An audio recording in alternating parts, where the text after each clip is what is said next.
Hello student, welcome to your social science class. Today our topic is changing earth.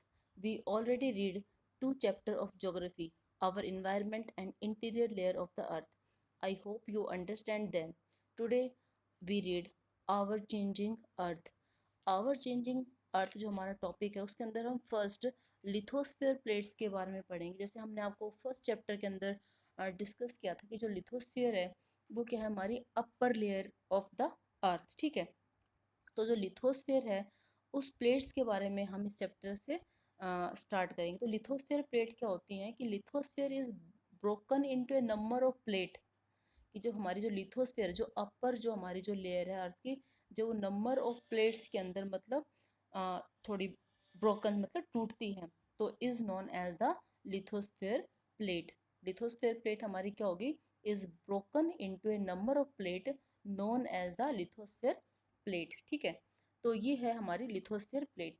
अब जो हमारी lithosphere plate है उसके अंदर कुछ मूवमेंट होते हैं जिनको हम अर्थ मूवमेंट के नाम से जानते हैं। The lithosphere plate move horizontally. जो हमारे लिथोस्फीयर प्लेट है उसमें जो मूवमेंट होता है वो कैसा होता है, हॉरिजेंटली होता है। हॉरिजेंटल मतलब ऐसे सीधा लेटा हुआ, ठीक है। और वर्टिकल हमारा मूवमेंट ऐसे होता है, खड़ा हुआ, ठीक है। और हॉरिजेंटल में हमारा जो मूवमेंट होता है वो लेटा हुआ होता है। They move very slowly. इनका जो मूवमेंट होता है वो बहुत वेरी स्लोली होता है और एक फ्यू मिलीमीटर्स मूवमेंट करने में इनको काफ़ी टाइम लग जाता है, ठीक है। और ये जो मूवमेंट होता है वो जो अर्थ के अंदर हमने पढ़ा था कि एक मोल्टन मैग्मा होता है उसके इनसाइड में, वो रिस्पॉन्सिबल होता है इस मूवमेंट के लिए, ठीक है। अब जो हमारा ये type of force responsible for earth movement, इसमें हमारे टू होते हैं, टू फोर्स होते हैं रिस्पॉन्सिबल अर्थ के मूवमेंट के लिए। एक होता है हमारा इंटोजेनिक फोर्स और दूसरा होता है हमारा एक्सोजेनिक फोर्स। जो इंटोजेनिक फोर्स होता है उसमें उसको भी हम फर्दर टू पार्ट्स में डिवाइड करते हैं, सडन फोर्स और स्लो फोर्स, ठीक है। तो फर्स्ट हम जो इंटोजेनिक फोर्स है उसके बारे में स्टडी करेंगे, then we study about exogenic force. तो इंटोजेनिक जो फोर्स होता है are divided in two parts, sudden force and slow force. Sudden force में हमारे वो इंक्लूड होते हैं जिसमें सडनली जब मूवमेंट होता है, जैसे अर्थक्वेक है, वोल्केनिक है, लैंडस्लाइड्स है, ठीक है, ये हमारे सडन मूवमेंट्स होते हैं। स्लो मूवमेंट्स में क्या होते हैं, बिल्डिंग होती है, माउंटेन्स होता है, मतलब जिसमें बहुत धीरे धीरे स्लो मूवमेंट होते हैं, ठीक है। तो सबसे पहले हम एक्सो जो इंडोजेनिक जो फोर्स है उसकी डेफिनेशन पढ़ेंगे कि इंडोजेनिक जो फोर्स होता है एक्चुअल में होता क्या है। जो इंडोजेनिक वर्ड है वो हमारा टू वर्ड्स का कॉम्बिनेशन है, इंडो मीनिंग विदन और जेनिक मीन्स ऑरिजिन, ठीक है। दस the force within act inside the earth. इसलिए जो फोर्स मतलब अर्थ के अंदर मूवमेंट करता वो क्या कहलाता, are known as endogenic force. मतलब that force which act inside our earth is called endogenic force. These force sometime act as suddenly और समटाइम एज वेरी स्लोली। तो सडन फोर्स के अंदर जो हमारे मूवमेंट में बताया था कि अर्थक्वेक है, वोल्केनिक है, लैंडस्लाइड है। अब हम इनको एक एक करके इसको क्लियर करते हैं। सबसे पहले जो हमारा सडन मूवमेंट में आएगा हमारा अर्थक्वेक। अर्थक्वेक में क्या होता है कि any sudden vibration on the earth crust, कि कोई भी जब सडनली जो अर्थ के अंदर क्या होता है वाइब्रेशन होता है अर्थक्वेक के अंदर, मतलब उसमें कपकपाहट सी होती है, due to a natural causes और which lead to trembling to known as earthquake. जब मतलब इसको हम सिंपली ऐसा भी कह सकते हैं, when our earth is vibrate is known as earthquake, that is when the lithosphere plate move suddenly. और ये कब होता है, जब हमारी जो लिथोस्फीयर जो प्लेट है उसमें क्या होता है सडनली मूवमेंट होते हैं। These vibrations are called earthquake. जो ये वाइब्रेशंस है ये हमारी क्या कहलाती है, earthquake. The place below the ground when the earthquake movement originate is called focus. देखो जिस जगह से अर्थ में मतलब मूवमेंट होते हैं, वाइब्रेट होते हैं, जहाँ से मतलब उसका ओरिजन होता है, मतलब जहाँ से वो निकलती है, उस चीज को हम क्या बोलते हैं, फोकस। उसको क्या बोलते हैं, focus. The point on the earth surface that is vertical above the point of origin. और जो जो हमारा मतलब जहाँ से ओरिजिनेट हुआ है उसके ऊपर, ठीक उसके ऊपर की जो जगह होती है अर्थ के ऊपर सरफेस पे, उसको हम क्या बोलते हैं, एपिसेंटर, ठीक है।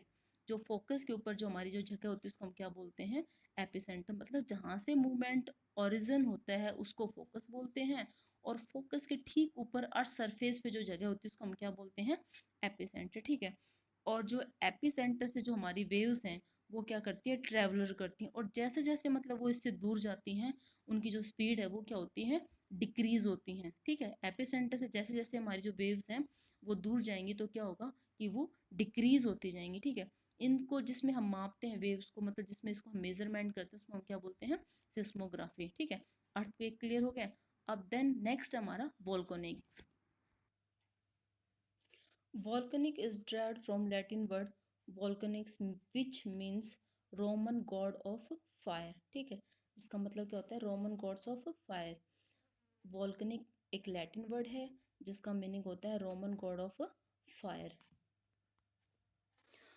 Volcanic opening in the earth crust through which Walton material erupt suddenly. Volcanic के अंदर क्या होता है कि जो जब वो ओपनिंग होती है अर्थ क्रस्ट से, मतलब जो बाहर निकलता है, तो उसके अंदर क्या होता है कि जो मोल्टन जो मटेरियल्स होते हैं वो इरप्ट सडनली, मतलब बाहर निकल के आता है उसमें से, मतलब मोल्टन जो मटेरियल्स है वो बाहर निकल के आता है suddenly. Volcanic bring hot gases, और मोल्टन मैग्मा के अलावा उसके अंदर क्या क्या इंक्लूड होते हैं, हॉट गैसेस होती हैं, एसिड्स मतलब राख वगैरह, solid rocks materials, steam etcetera, यानी ये सभी भी उसके अंदर मोल्टन मैग्मा के साथ इंक्लूड होते हैं। ठीक है, और वो कहाँ से निकलते हैं, फ्रॉम द अर्थ इंटीरियर, अर्थ के अंदर से। The opening of A volcanic on the earth surface is called went, और जो मतलब जहाँ से वो निकलते हैं अर्थ सरफेस पे, उस एरिया को क्या बोलते हैं, वेंट। ठीक है, अब है ये तो था हमारे सडनली जो मूवमेंट के अंदर हमारे थे, अर्थक्वेक है, वोल्केनिक है, लैंडस्लाइड्स है। तो हमने अर्थक्वेक के बारे में पढ़ लिया, वोल्केनिक के बारे में पढ़ लिया। लैंडस्लाइड्स में क्या होता है कि जब मतलब जो लैंड है, जैसे आपने देखा होगा कि जो माउंटेन्स एरिया होते हैं वहाँ पे जब ज़्यादा बारिश होती है, रेन मतलब बहुत, तो जो स्लाइड्स मतलब जो लैंड है वो अपने आप ही वहाँ से मतलब टूट के नीचे गिरती हैं। ठीक है, यानी अपने आप ही अचानक ही मतलब वो गिर जाती है, पता नहीं था, तो वो होती है लैंडस्लाइड। अब हमारा इसमें सेकंड टॉपिक था स्लो मूवमेंट। सडनली मूवमेंट पढ़ लिया। स्लो मूवमेंट क्या होता है, देखो जो स्लो मूवमेंट है in lithosphere plate are responsible for building mountains. ठीक है, दीज मूवमेंट्स में भी वर्टिकल और हॉरिजेंटल। जो स्लो मूवमेंट होते हैं वो हमारे वर्टिकल और हॉरिजेंटल दोनों होते हैं, वर्टिकल ऐसा और हॉरिजेंटल ये। वर्टिकल मूवमेंट कॉजेज, वर्टिकल जो मूवमेंट होते हैं उससे क्या होता है कि अपलिफ्ट और सबस्टेंस और the earth surface, they give breath of plateaus and valleys, की जो हमारे वर्टिकल मूवमेंट होते हैं उनसे प्लेटूज और वैलीज हैं उनकी मतलब एस्टेब्लिशमेंट होती है। हॉरिजेंटल मूवमेंट से क्या होता है कि जो भी हमारी रिवर्स वगैरह हैं वो वैलीज वगैरह बनाती हैं, या कुछ माउंटेन्स के अंदर मतलब गॉर्स वगैरह बनते हैं, वो हमारे किससे बनते हैं, हॉरिजेंटल मूवमेंट से। ठीक है, जो दोनों हॉरिजेंटल और जो वर्टिकल मूवमेंट होते हैं ये हमारे जो अर्थ के जो मतलब जो जो फोर्स होता है, जो इंटीरियर फोर्स, उससे मतलब हाँ, उसके कारण होते हैं, उसका इफेक्ट पड़ता है इस पे। These force operate very slowly, और जो स्लो मूवमेंट होते हैं ये मतलब फोर्स धीरे धीरे, बहुत धीरे धीरे ऑपरेट होते हैं। ठीक है, और इनका जो इफेक्ट है वो हमें मतलब छोटा सा इफेक्ट, स्मॉल इफेक्ट देखने के लिए मतलब काफी टाइम लग जाता है, काफी काफी बार तो हमें thousands and millions of year भी लग जाते हैं एक छोटे से मतलब चेंजमेंट को देखने के लिए। तो हमने मतलब दो मूवमेंट पढ़ लिए, सडनली मूवमेंट पढ़ लिया और स्लो मूवमेंट पढ़ लिया, और इंडोजेनिक फोर्स के अंदर था। अब हमारा नेक्स्ट है एक्सोजेनिक जो फोर्स है वो। एक्सोजेनिक जो फोर्स है वो हमारा क्या है, मींस आउटसाइड। कि देखो इंडोजेनिक के अंदर क्या था कि जो force that work on the interior part of the earth is called endogenic, और एक्सोजेनिक में क्या होगा कि the force that work on the surface of the earth is called exogenic force. ठीक है, और दीज जो फोर्स है, इसमें जो फोर्स जो हमारा इंक्लूड होगा वो जैसे में होता है डिगार्डेशन भी होता है और डिपोजिशन भी होता है। डिगार्डेशन में हम क्या करते हैं, जैसे इरोजन मतलब किसी चीज को निकालना, द लोवरिंग मतलब लैंड फॉर्म से मतलब किसी चीज को अलग करना, और डिपोजिशन में हम क्या करते हैं कि filling up of the earth surface, की हम अर्थ सरफेस की मतलब फिलिंग करते हैं। वो हम नेक्स्ट वीडियो में डिस्कस करेंगे। आज के लिए इतना ही काफी। I hope you understand the topic, you read the chapter again and again, then you understand this topic very well. Thank you, students.